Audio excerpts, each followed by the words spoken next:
नमस्कार, स्वागत है आप सभी का पावर ब्रेकफास्ट में। हफ्ते के आखिरी कारोबारी दिन, किस प्रकार के विदेशी संकेत हमारे मार्केट्स के लिए, आइए सबसे पहले उस पर एक नजर डाल लेते हैं। थोड़ी सुस्त शुरुआत होती हुई ऑफकोर्स दिख रही है। गिफ्ट निफ्टी 50 अंक नीचे है। डाउ फ्यूचर्स पर नजर डालिए, 5 अंकों की सुस्ती यहां पर नजर आ रही है। नैस्डैक फ्यूचर्स भी 6 अंक कमजोर होकर कर रहा है कारोबार। एशियन मार्केट्स पर नजर डालिए, 175 अंक की कमजोरी फिलहाल जापानीज मार्केट निके में दिख रही है और बाकी जितने भी मार्केट्स यहां पर खुलते नजर आ रहे हैं उन सब में आप कह सकते हैं 1 तिहाई से आधे % की कमजोरी इस समय तो बनती हुई दिखाई दे रही है। कॉस्पी 1% 1.25% है नीचे। उठापटक का माहौल तो कमोडिटी मार्केट में भी है। सोना बहुत टाइट रेंज में है, हफ्ते की सारी बढ़त गवा चुका है और कच्चे तेल की बात करें तो एक बार फिर से इसकी कीमतें अटकती हुई नजर आ रही हैं। क्या कुछ हुआ है अंतर्राष्ट्रीय बाजारों में, कैसे क्यूज मिल रहे हैं, सब पर बात करेंगे। मेरे सहयोगी दीपांशु इस वक्त मेरे साथ स्टूडियो में जुड़ चुके हैं। दीप, मॉर्निंग। कैसे संकेत आए, क्योंकि हम बहुत महत्वपूर्ण डेटास का इंतजार कर रहे थे, तो क्या रिएक्शन आया है? खराब रिएक्शन आया है डेफिनेटली, और बाजार को थोड़ा रीएडजस्टमेंट अब करना पड़ेगा। जो पहले की एक्सपेक्टेशंस थी और जब जो नई रियलिटी आ रही है उसमें थोड़ा फर्क है। इसलिए आप देख रहे हैं कि पिछले कुछ दिनों से ग्लोबल बाजारों की कमजोर चाल चल रही है। हमारे बाजार तो ठीक ठाक होल्ड आउट कर रहे हैं, हालांकि आज गिफ्ट निफ्टी करीब 50 अंक नीचे दिखेगा। अमेरिकी फ्यूचर्स आपको फ्लैट दिखेंगे, बट एशिया के बाजारों में देखिए बड़ी गिरावट आ रही है। जापान पर आपको कमजोरी आती हुई दिख रही है। कोरिया के बाजार भी आपको करीब 1% नीचे दिख रहे हैं। तो थोड़ी वीकनेस तो आई है, और वीकनेस की वजह है जो कुछ अमेरिकी बाजारों में हो रहा है, जो कुछ फेड के मिनट से निकल कर आया था, और फिर जो अमेरिकी आर्थिक डेटा आ रहा है। ये तीनों फैक्टर्स कंबाइन करके अगर आप देखें तो वहाँ से आपको परेशानी के संकेत आ रहे हैं। कल अगर आप देखें तो 370 अंक डाउ आपको फिसलते हुए दिखा है। नैस्डैक में 0.5% से ज़्यादा की गिरावट थी। S&P 500 0.5% कमज़ोर था, और लगातार दूसरे दिन आप देख रहे हैं जब उनके small cap mid cap shares में ज़्यादा बिकवाली हुई थी। रसल 2000 कल भी 1.5% से ज़्यादा फिसला है, 1.65% आपको फिसलते हुए दिख रहा है। तो अक्रॉस द बोर्ड एक कमजोरी वाला सेशन था, और कमजोरी आ रही है ब्याज दरें अनुमान से ज्यादा बढ़ने की डर की वजह से। अब हुआ क्या है, 10 साल की बॉन्ड यील्ड हमने देखा है करीब 4% के ऊपर चली गई है। 2 साल की बॉन्ड यील्ड 5.1% पर आपको जाती हुई दिख रही है, जो 2007 के बाद हम ये लेवल्स वापस आपको आते हुए दिख रहे हैं। यानी कि 16 साल की ऊंचाई पर इनकी 2 साल की बॉन्ड यील्ड आ रही है, और बाजार तैयार हो रहे हैं आगे 2 रेट हाइक्स के लिए। अगर आपको याद होगा, अब तक हम बात कर रहे थे कि जुलाई की पॉलिसी में बाजार एक्सपेक्ट कर रहे हैं कि रेट हाइक होगा, उसके बाद शायद रेट हाइक नहीं होगा। अब जो डेटा निकल कर आ रहा है, फेड के मिनट्स आ रहे हैं, फेड की खुद की कमेंट्री आ रहा है, उससे अब बाजार एडजस्ट कर रहा है कि नहीं, एक रेट हाइक नहीं, 2 रेट हाइक इस साल होने वाली है। तो जो 26 जुलाई की पॉलिसी है उसमें तो सब मान रहे हैं कि रेट हाइक होगा। 90% से ज़्यादा जानकारों को 1/4% की हाइक की उम्मीद है, पर फिर सितंबर में या नवंबर में एक और रेट हाइक आने वाली है। इसके लिए भी बाजार आपको पोजीशन करते हुए दिख रहा है, तो उसका इंपैक्ट आप आते हुए देख रहे हैं। और इंपैक्ट आ रहा है क्योंकि एक तो रेट्स बढ़ने के जो कमेंट्री आ रही है मिनट से, फेड चेयरमैन पावेल की कमेंट्री से, बाकी फेड मेंबर्स की कमेंट्री से, वो दिखा रही है कि नहीं, फेड काफ़ी सीरियस है रेट्स बढ़ाने के लिए। दूसरा जो आपका इकोनॉमिक डेटा आ रहा है वो इतना मजबूत है कि वो फेड को रूम दे रहा है कि आगे आप और रेट्स बढ़ा सकते हैं। कल प्राइवेट सेक्टर का जॉब्स डेटा आपको आते हुए दिखा है। 5 लाख जॉब्स प्राइवेट सेक्टर ने कल जोड़ी हैं, ये डेटा आपको दिखा रहा है जून के महीने में। अनुमान था 2.25 लाख का, तो 2.25 लाख के सामने 5 लाख जॉब्स अगर आपकी जुड़ती हुई दिखती हैं तो देखिए अनुमान के सामने कितना ज्यादा ये डेटा बढ़कर आया है, डबल से भी ज्यादा बढ़कर आया है। आज जून महीने का जो ओवरऑल यूएस का जॉब्स डेटा है वो आने वाला है। अनुमान है कि 2,40,000 नई जॉब्स जुड़नी चाहिए। जॉब्स जो जुड़ रही हैं वो तो पिछले महीने से कम है, बट इनकी बेरोजगारी गिरकर आएगी। 3.7% से बेरोजगारी गिरकर 3.6% पर आ सकती है। तो जो अंडरलाइंग स्ट्रेंथ है अमेरिकी इकोनॉमी में, वहां से बाजार को लग रहा है कि फेड को कॉन्फिडेंस रहेगा कि आगे आप रेट्स और बढ़ा सकते हैं, और उस नई रियलिटी को एडजस्ट करने के लिए कल हमने देखा कि ज्यादा गिरावट आती हुई दिखी। 2-3 दिनों से जो बाजार आपको वैसे भी कमजोरी का ट्रेंड दिखाई रहे थे। तो देखते हैं अब ये डेटा कैसा आता है और उस पर क्या और शार्प रिएक्शन आते हुए दिखता है या नहीं। बट कल डेफिनेटली हमने एक सीरियस फॉल अमेरिकी बाजारों में आते हुए दिखा। इंट्राडे टू दाउ 500 से ज्यादा अंक गिरा था, टुवर्ड्स एंड ऑफ इट करीब 370 अंक गिरकर बंद हुआ। यूरोप में देखेंगे तो और ज़्यादा परेशानी थी। कल 2 से 2.5% यूरोप के बाजार फिसले, तो वहाँ पर भी बड़ी गिरावट आपको आती हुई दिखी है। डॉलर में तो हमने थोड़ी मजबूती देखी है, हालांकि कल थोड़ा ऊपर से ईज ऑफ ज़रूर हुआ है डॉलर। कमोडिटी में अच्छी बात है कि रेंज बाउंड ही ट्रेड होते हुए दिख रहा है। कच्चा तेल 76-77 डॉलर की रेंज में आपको ब्रेंट ट्रेड करते हुए दिख रहा है, कुछ ज़्यादा बड़ा एक्शन नहीं हुआ है। सोने में जो पिछले 2-3 दिनों की बढ़त आ रही थी उसने कल बढ़ा दी है, 12-15 डॉलर कल सोना आपको गिरते हुए दिखा है। चांदी भी कमज़ोर है।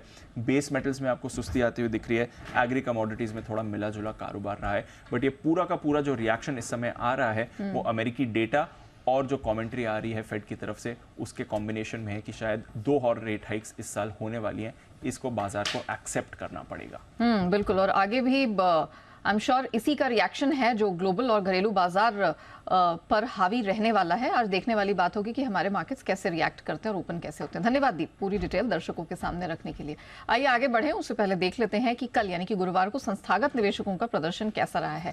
अच्छी बात यह है कि विदेशी संस्थागत निवेशकों की खरीदारी जारी है, लेकिन दूसरी तरफ जो डोमेस्टिक इंस्टीट्यूशनल इन्वेस्टर्स है, घरेलू निवेशक हैं, वो यहाँ हाथ पीछे खींच रहे हैं। देखिए 2650 करोड़ के आसपास की खरीद एफआईआईज की तरफ से निकली है, तो 2350 करोड़ के आसपास की बिकवाली डीआईआईज की तरफ से हाथ लगती हुई नजर आ रही है। हम जैसे ग्लोबल संकेत हैं जो कि आज हम देख रहे हैं फ्राइडे मॉर्निंग तो अच्छे नहीं है, तो इन सब के बीच हमारे मार्केट में किस तरह की ओपनिंग की एक्सपेक्टेशन है, क्या रणनीति अपनानी है, सब पर बात करेंगे। जी बिजनेस के मैनेजिंग एडिटर अनिल सिंह भी हमारे साथ जुड़ चुके हैं।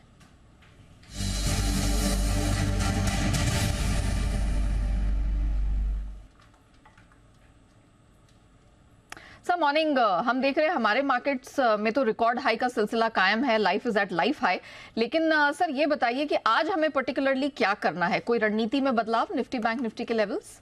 Good morning. यहाँ देखिए भारतीय बाजारों का मोमेंटम तो बहुत ही स्ट्रॉन्ग है। कल फिर से हमने नया लाइफ हाई बनाया ही है और कहीं कोई ऐसी खास दिक्कत है नहीं, लेकिन हाँ ग्लोबल कमजोरी जो है वो थोड़ी सी बाजारों की स्पीड को धीमा करती हुई दिख रही है और दिख भी सकती है। लेकिन एक अच्छी बात है कि कल वीकली एक्सपायरी खत्म हुई तो पोजीशन आज थोड़ी सी नई वीकली एक्सपायरी की जो शुरुआत होगी, वीकली सीरीज की जो शुरुआत होगी, उस सीरीज की शुरुआत में पोजीशंस काफी कम है, हल्के हैं बाजार, तो कोई खास दिक्कत वाली बात नहीं है। वैसे में अगर ठीक ठाक से गिरावट के साथ अगर शुरुआत हो भारतीय बाजारों में तो वो आपके लिए खरीदारी का मौका बनेगा। बाय ऑन डिप्स की स्ट्रेटेजी के साथ रहना चाहिए। तो उसका कारण ये कि एक तो हमारा मोमेंटम स्ट्रॉन्ग है, दूसरा अभी भी एफआईआईज की तरफ से खरीदारी के आंकड़े लगातार आते दिख रहे हैं जो बाजार को कंफर्ट दे रहे हैं और कोई बाजार खास करेक्शन के मूड में अभी नजर आ नहीं रहा। जो भी करेक्शन होता है 1-1.5 दिन का होकर बाजार वापस से मजबूत होने की कोशिश करते हैं और आज भी वैसा दिखना चाहिए। तो अगर कमजोर शुरुआत और फर्स्ट हाफ में अगर बाजार कमजोर रहे तो वहां पर आपके लिए बन जाएंगे मौके खरीदारी के। और जहां खरीदारी करनी है वो है लेवल 19,375 से लेके 19,425। ये 50 पॉइंट की रेंज आपके लिए पहले मजबूत सपोर्ट का काम करेगी, यहाँ से एंट्री डिसाइड करें। ऊपरी स्तरों पर आपके लिए 19,525 की हल्की फुल्की रुकावट की रेंज है जहाँ लाइफ आई है, और एक बार उसके पार निकल कर अगर आप टिके तो फिर अनचार्टेड टेरिटरी में है, यानी कि वो लाइफ हाई लेवल के आसपास हो, वहां पर डेटा भी कम है, तो फिर किन लेवल्स के आसपास तक जाकर रुकेगा कहना मुश्किल है। तो उसके बाद अपनी तेजी की पोजीशन को ट्रेल करते चलें, ये आपके लिए स्ट्रेटजी सही होगी। जहां तक बैंक निफ्टी का सवाल है, 45,000 से 45,150, ये 150 पॉइंट की रेंज बैंक निफ्टी पर है, बेहद मजबूत सपोर्ट, और इस रेंज में बार बार लगातार आपको खरीदारी आती हुई दिखेगी और इस रेंज में आने पर आप खरीदारी की कोशिश करिए। ऊपर की तरफ 45,500, 45,650 ये हल्की फुल्की रुकावट की जगह है और इस लेवल के आसपास आपको प्रॉफिट बुकिंग करनी चाहिए और वापस डिप का इंतजार करना चाहिए। तो इस स्ट्रेटेजी के साथ अगर आज आप बाजार में उतरेंगे तो बेहतर रहेगा। स्टॉक स्पेसिफिक और सेक्टर स्पेसिफिक रणनीति आज भी बाजार में आपके लिए काम करेगी, बाय ऑन डिप्स की स्ट्रेटेजी काम करेगी और ब्रॉडर मार्केट में तेजी के संकेत भी आपके लिए बने रहेंगे। जी valid point sir, thank you so much बताने के लिए दर्शकों को कि एग्जैक्टली क्या उम्मीद लगा के चलें और करना क्या है। तो बाय ऑन डिप्स का मार्केट है, सर को लगता है क्लियरली यहाँ पर आपके लिए खरीदारी के मौके बनेंगे। 19,375 से 425 ये सपोर्ट रेंज है और 19,525 और इसके ऊपर तो सर ने का खुला नीला आकाश है। तो निफ्टी में अच्छी स्ट्रेंथ के मौके बन रहे हैं। बैंक निफ्टी का जहां तक सवाल है 45,000 से 45,150, सर को लगता है ये तगड़ा सहारा देने वाली बैंड होगी और ऊपर जो भी रेजिस्टेंस आएगी बैंक निफ्टी के लिए वो 45,500 से 650 के बीच में बनती दिख रही है। आइए अब जान लेते हैं कि खबरों के दम पर किन स्टॉक सेक्टर्स में दिखेगा एक्शन। अरमान हमारे साथ पूरी तरह तैयार होकर जुड़ चुके हैं। अरमान मॉर्निंग, जरा बताइए कहाँ रखनी है नजर और सबसे पहले ट्रिगर्स। जी बिल्कुल, गुड मॉर्निंग। ट्रिगर्स की अगर आप बात करें तो सबसे पहले इंडियन ऑयल कॉर्पोरेशन, यहाँ पर बोर्ड बैठक में राइट इशू के जरिए फंड जुटाने पर विचार किया जाएगा। सुजलोन एनर्जी बोर्ड बैठक में यहाँ पर भी फंड जुटाने पर विचार है। आईपीओ के हिसाब से आइडिया फोर्स टेक्नोलॉजी, जिनको दमदार रिस्पॉन्स मिलता हुआ दिखेगा, उनकी लिस्टिंग होती हुई दिखेगी। कई सारे स्टॉक्स में एक्स डेट है, जिसमें आप अशोका लैंड देख लीजिए, फाइनल डिविडेंड 2.6 का, क्रॉम्पटन ग्रीव्स वहाँ पर 3 रुपये का है, अंबुजा सीमेंट वहाँ पर भी 2.5 का है। तो कई सारे स्टॉक्स है जो लिस्ट आपके सामने आ जाएगी। एक्स डेट रिकॉर्ड डेट में रोटो पंप्स, यहाँ पर बोनस इशू है 1:1 का। आईपीओ के हिसाब से सेनको गोल्ड अब जो आईपीओ बंद होता हुआ दिखा है, और अगर आप ओवरऑल सब्सक्रिप्शन कुल सब्सक्रिप्शन देखेंगे बढ़िया रिस्पांस मिलता हुआ दिखा है, 77 टाइम्स बढ़ता हुआ दिखा है, जिसमें QIB 191 टाइम्स, NII लगभग 69 के आसपास और रिटेल का हिस्सा भी लगभग 16 गुना के आसपास जो है बढ़ता हुआ दिखा है। क्वार्टरली अपडेट जो लगातार आ रहे हैं, टाइटन कंपनी के अगर अपडेट देखें तो Q1 में सालाना आधार पर स्टैंड अलोन आय में लगभग 20% की ग्रोथ है। वॉचेस या वेयरेबल में देख लीजिए, वहाँ पे 13% की ग्रोथ है। ज्वेलरी कारोबार है, वहाँ पर भी अगर आप देखें तो 21% के आसपास की YY ग्रोथ है। टाटा स्टील लिमिटेड, यहाँ पर भी जो प्रोडक्शन और डिलीवरी वॉल्यूम्स का डेटा आता हुआ दिखा है Q1 का, तो इंडिया क्रूड स्टील उत्पादन जो है वो 2% बढ़कर आया है। वहीं यूरोप स्टील उत्पादन की बात करें तो वहाँ पर आपको लगभग 26% के आसपास की गिरावट दिखेगी। और बिक्री की बात करें तो टाटा स्टील इंडिया की डिलीवरी जो है वहाँ पर आपको लगभग 18% के आसपास की बढ़त दिखेगी। टाटा स्टील लॉन्ग प्रोडक्ट्स, यहाँ पर अगर आप प्रोडक्शन का जो डेटा है वो डायरेक्ट रेड्यूस्ड आयरन का उत्पादन की अगर आप बात करें तो वहाँ पर आपको गिरावट आती हुई दिखी है। और क्रूड स्टील उत्पादन की बात करें तो वहाँ पर आपको थोड़ी जो है कंपैरेटिवली बढ़त आती हुई दिखी है। डाबर इंडिया, यहाँ पर अगर आप बात करें Q1 से जुड़े अपडेट में कौनजो आधार पर कारोबार में 10% की बढ़ोतरी की उम्मीद है, जिसमें अगर आप बात करें जो रिसेंट का जो बादशाह मसला था वो भी इसमें शामिल है। और घरेलू कारोबार में 7 से 9% की आप देखें तो ग्रोथ संभव है। हालांकि अगर आप महंगाई के कम होने से ये जो मांग है इसको सुधार में आपको सुधार दिखेगा। इंडियन होटल्स, यहाँ पर उन्होंने बताया कि पहली तिमाही में 11 होटल्स के लिए करार किए हैं, जिसमें 5 नए होटल्स खोले गए हैं। और अब तक अगर आप देखें आप 270 होटल्स का जो है पोर्टफोलियो कंपनी का हो गया है, जिसमें अगर आप ताज के कुल 102 में से 82 होटल्स जो हैं संचालित और 20 पाइपलाइन में हैं। शोभा लिमिटेड, यहाँ पर इनका अगर आप देखें जो इनका हाईएस्ट एवर क्वार्टरली सेल्स का जो है वैल्यू के हिसाब से पहली तिमाही में आती हुई दिखी है, लगभग 1465 करोड़ जो है वो आती हुई दिखी है। वैल्यू में लगभग 28% के आसपास की मजबूत YOY आपको ग्रोथ दिखेगी।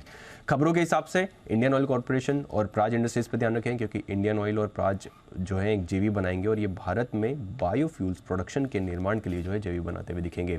जेनटेक, यहाँ पर कंपनी को सरकार से 160 करोड़ का ऑर्डर मिला है। और बल्क डील्स के हिसाब से बात करें तो वहाँ पर पिरामल इंटरप्राइजेस, जिसमें स्मॉल कैप वर्ल्ड फंड और न्यू वर्ल्ड फंड, उन्होंने अगर आप देखें तो शेयर्स बेचे हैं। लगभग दोनों ने मिला के अगर आप देखें तो 95 लाख के हिसाब से आसपास जो है शेयर्स बेचते हुए दिखे हैं। और बायर्स में कई सारे नाम हैं, जिसमें बोफा security, society general, PNB परिवास, Goldman Sachs, Morgan Stanley और बंधन म्यूचुअल फंड, ऐसे कई सारे नाम हैं जो इसमें आते हुए दिखे। चलिए, तो ढेरों खबरें हैं, क्वार्टरली अपडेट्स हैं और साथ ही ट्रिगर्स भी बहुत सारे हैं जिसमें आपको फोकस करना है और यहाँ पर आपको कमाई के मौके मिलेंगे। धन्यवाद अरमान पूरी डिटेल के लिए। आइए अब एक्सपर्ट्स की राय भी जान लेते हैं और मार्केट एक्सपर्ट श्रीकांत चौहान हमारे साथ जुड़ चुके हैं बताने के लिए कि इक्विटी मार्केट में कहाँ होंगे कमाई के मौके। अच्छा श्रीकांत सर, हम देख रहे हैं कि ब्रॉडर मार्केट्स में तो रिकॉर्ड हाई का सिलसिला जारी है, थोड़े स्टॉक स्पेसिफिक एक्शन पर फोकस करते हैं। ये अभी कुछ समय पहले अरमान ने जिक्र किया क्वार्टरली अपडेट्स का, टाइटन बहुत ही बेहतरीन प्रदर्शन रहा है। ना सिर्फ ये अपडेट, ये पूरे साल ही चार्ट्स पर भी हमने बेहतरीन प्रदर्शन इसमें देखा है। आज क्या सलाह होगी? So good morning. देखिए, अगर टाइटन की अगर बात करें तो स्पेसिफिकली काफी स्ट्रॉन्ग अप ट्रेंड में है और जितनी बार भी इसमें करेक्शन हुआ है उतनी बार इसमें बाइंग आया हुआ है। तो हमें यही लग रहा है कि ये स्टॉक यहाँ से भी और कम से कम 10 to 12% की रैली कर सकता है। 3,300 3,400 के टारगेट्स नजर आते हैं। तो कोई भी करेक्शन अगर आता है तो इनफैक्ट वो काफी अच्छा रहेगा, बिकॉज शॉर्ट टर्म में हमने काफी बड़ी रैली देखी है, लेकिन ओवरऑल हमें लगता है कि very constructive sort of pattern है और चल सकता है ये स्टॉक। साथ ही डाबर के नंबर्स काफी बेहतरीन निकल कर आए हैं ग्रोथ टर्म्स में भी अगर देखा जाए, और FMCG जो पूरा स्पेस है वो ही काफी बजिंग रहा है। डाबर के लिए आज क्या राय बनती, आज आपकी तरफ से राय होगी? डाबर या मेरिको या बाकी भी जितने भी FMCG कंपनीज है वहाँ पे एक साइडवेज पैटर्न बना हुआ है, पर मुझे लगता है कि यहाँ पे डाबर से भी ज्यादा अगर बाकी के जितने भी स्टॉक्स है जैसे कि ब्रिटानिया है या हिंदुस्तान लीवर है, हमें लगता है कि वहाँ पे अच्छे कमाई के मौके बनेंगे। तो यहाँ पे अगर हायर ओपनिंग के साथ अगर इसमें कोई अगर एग्जिट मिलती हो तो शायद इसमें से एग्जिट कर ले और हिंदुस्तान लीवर या ब्रिटानिया जैसे स्टॉक में आप निवेश कर सकते हैं before the announcement of the result. IOC की बोर्ड बैठक है, यहाँ पर राइट्स इशू के जरिए फंड उठाने की बात यहाँ पर चल रही है। OMCs का अच्छा प्रदर्शन रहा है, JP मॉर्गन की तरफ से ओवरवेट का स्टैंस निकला है। IOC या ओवरऑल OMCs क्या सलाह होगी? देखिए, वैसे ओवरऑल OMCs में काफी एक्शन भरा हुआ है और इनके इस बार के नंबर्स भी काफी अच्छे एक्सपेक्टेड हैं, बट जैसे कि राइट्स के अनाउंसमेंट किए तो मुझे लगता है थोड़ी सी मायूसी हो सकती है, थोड़ा सा प्रॉफिट टेकिंग आ सकता है क्योंकि स्टॉक भी काफी चल चुका है। बट ओवरऑल हमें लगता है कि अगर इस स्पेस में अगर फोकस करना है तो भारत पेट्रोलियम को करंट लेवल से भी खरीदा जा सकता है। ओके, मेटल स्पेस वैसे तो हम देख रहे हैं कि बहुत ज्यादा उठापटक यहाँ दिखी है। स्टील स्पेस को लेके थोड़ा सा ऑप्टिमिज्म था।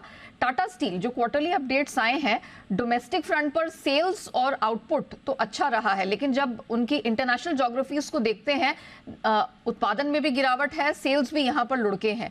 तो चार्ट्स पे आपको कैसा दिख रहा है? देखिए, अगर टाटा स्टील के लिए अगर कोई पेन पॉइंट अगर है तो वो इंटरनेशनल मार्केट से ही, या तो इंटरनेशनल जो उनका जो यूरोप का बिजनेस है वहां से इस पर्टिकुलर कंपनी के लिए दिक्कतें आती है, और वो कई हद तक प्राइस में प्राइस्ड इन है। जहां तक कि डोमेस्टिक लेवल्स पे देखा जाए, अगर प्रदर्शन अच्छा है तो मुझे लगता है कि इसमें बढ़त बनेगी, और हमें लगता है कि ये स्टॉक इवेंचुअली 130-135 के टारगेट्स भी रजिस्टर कर सकता है।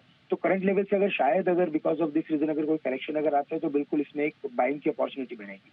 ऑलराइट, ऑटो स्पेस हाल फिलहाल में बजिंग रहा है, लेकिन कल हमने देखा M&M, टाटा मोटर्स रहे, इन सब में कुछ बेहतरीन प्रदर्शन देखने को मिला है। M&M इनफैक्ट निफ्टी का टॉप गेनर भी रहा है, तो आज क्या सलाह होगी?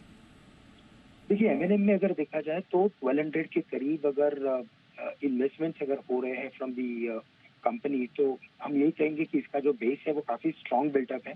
लेकिन अगेन मैं ये कहूंगा कि करंट लेवल्स पे काफी ओवर रिट्रेस्ड है या ओवर बॉट है। कोई भी करेक्शन अगर आता है तो लॉन्ग किया जा सकता है। मुझे लगता है कि अभी 1470-1500 के करीब सपोर्ट है। करंट लेवल से इसे चेस करने के बजाय अगर बाय ऑन डिप्स की स्ट्रैटेजी रखे तो ज्यादा बेहतर होगा। ओके, तो M&M अगर आपके पास पोजीशन है तब तो ठीक है, लेकिन फ्रेश पोजीशन जो है उसके लिए आपको डिप्स का, थोड़े करेक्शन का करना होगा इंतजार। अच्छा, अब श्रीकांत सर ये बता दीजिए कि आपको इस मार्केट में आज क्या पसंद आ रहा है, आपकी नजर कहाँ होगी? देखिए, एफआई की खरीदारी लगातार चल रही है, और अगर ये चलती रहती है अगर खरीदारी, तो बैंक स्टॉक्स में हमेशा ही तेजी बनती है।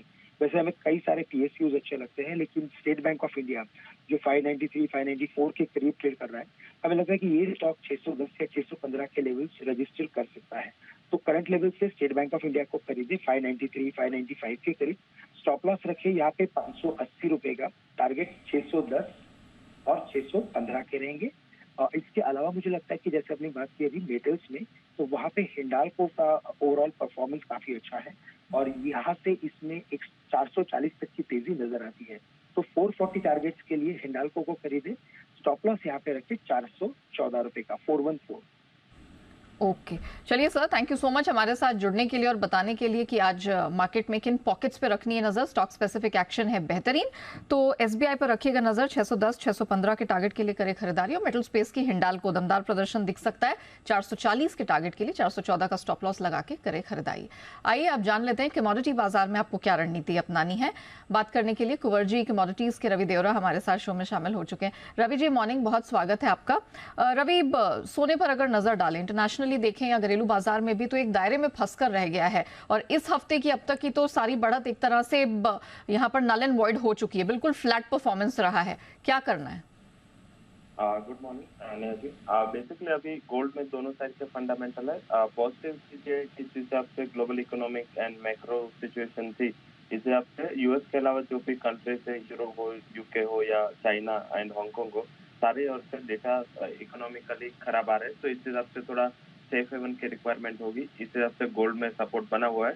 सामने डॉलर इंडेक्स जो मजबूत हुआ था लोअर लेवल से, तो उसका एक रेजिस्टेंस भी है। साथ में कल ADP नॉन फार्म डेटा के बाद भी गोल्ड में स्लाइटली प्रेशर था। हालांकि मुझे लग रहा है कि गोल्ड ये जो सारे फैक्टर्स है वो डिस्काउंट कर चुका है, और 1910 का इंटरनेशनल में अच्छा सपोर्ट है, ये सपोर्ट को वो प्रोटेक्ट भी कर रहा है। तो बाय एंड डिप्स का स्ट्रेटेजी रखे। 58,300 के करीब कल क्लोज हुआ था, उसको गोल्ड को बाय करे विद स्टॉप लॉस ऑफ 58,000।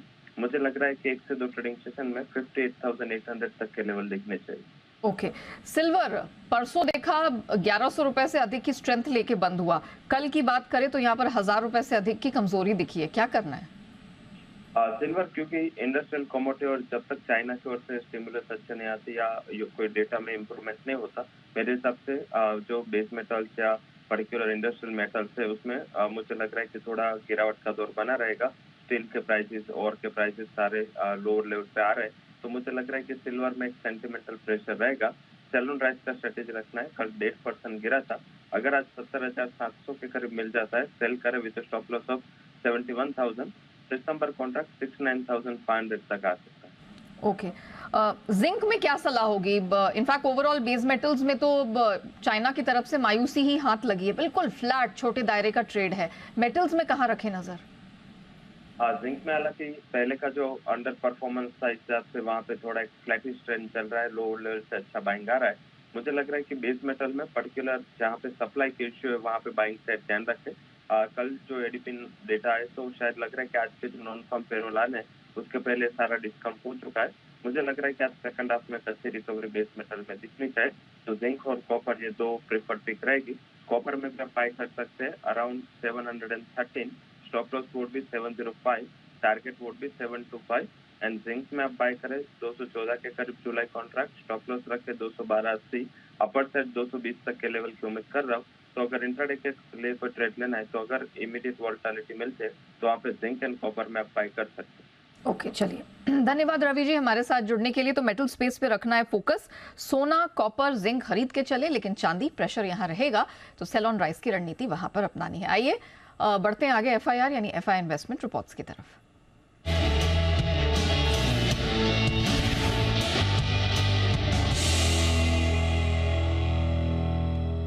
तो आज कहां है विदेशी ब्रोकरेजेस की नजर, पूरी डिटेल लेकर अरमान हमारे साथ जुड़ चुके हैं। अरमान बताइए। जी, कई सारी ब्रोकरेज रिपोर्ट जो है वहाँ पर आती हुई दिखी है, जिसमें सबसे पहले अगर आप बात करें तो टाइटन पर जहाँ पर कई सारे ब्रोकरेजेस की रिपोर्ट आई है। सबसे पहले मॉर्गन स्टैनली की अगर आप बात करें तो वो ओवरवेट जो है वो मेंटेन कर रहे हैं, टारगेट रख रहे हैं 3207 का।